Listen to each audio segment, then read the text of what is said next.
The heart of the harvest. Marek lived in a small village where the fields stretched as far as the eye could see. Every day he watched the farmers work. He loved machines, especially the old, noisy tractors.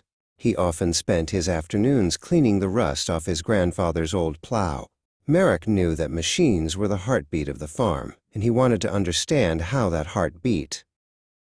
Marek often looked at the shiny brochures for Agrozet, a famous company that built the best agricultural machinery. He imagined himself in a clean, bright workshop.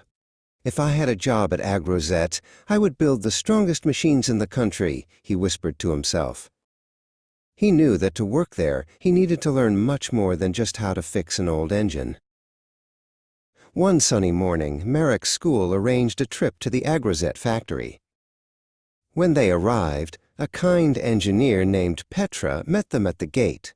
She wore a bright blue jumpsuit and a big smile. "Welcome to the home of innovation," she said. Marek felt his heart race. This was the place he had dreamed about for years.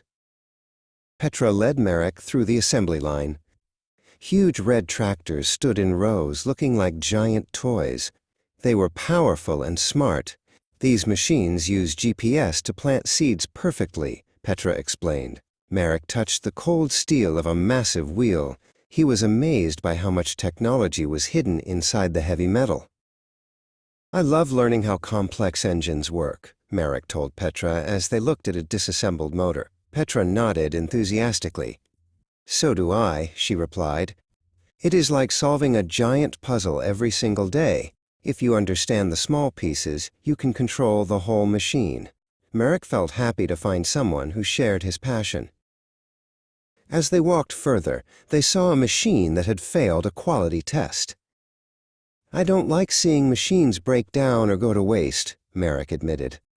Petra sighed and looked at the rejected part. "Neither do I," she said. "That is why we work so hard to make every bolt and wire perfect. Excellence is our standard here." Petra showed Marek a digital screen. "The future of farming is changing," she said. "If we use these smart sensors, the farmers will save a lot of time and fuel. We are not just building tractors, we are protecting the earth." Marek realized that working at Agrozet wasn't just about mechanics, it was about helping the world. Petra let Marek sit in the driver's seat of a finished tractor. The cabin felt like a spaceship, filled with buttons and screens. "If I sat here all day, I would never want to leave," Marek laughed. He gripped the steering wheel and imagined driving across the golden wheat fields, helping the village bring in the harvest. At the end of the tour, Marek turned to Petra. He had made a big decision. "If I finish my engineering studies with high marks this year, I will apply for an internship here," he said firmly. Petra smiled and shook his hand. "If you work hard, you will find a place here, Marek. We always need people with heart." Years later, the old green tractor in Marek's village was gone, replaced by a powerful red Agrozet machine. Marek and Petra stood together in the field, watching the machine work perfectly. They were no longer teacher and student, but colleagues. They knew that if they kept dreaming, the harvest would always be plenty.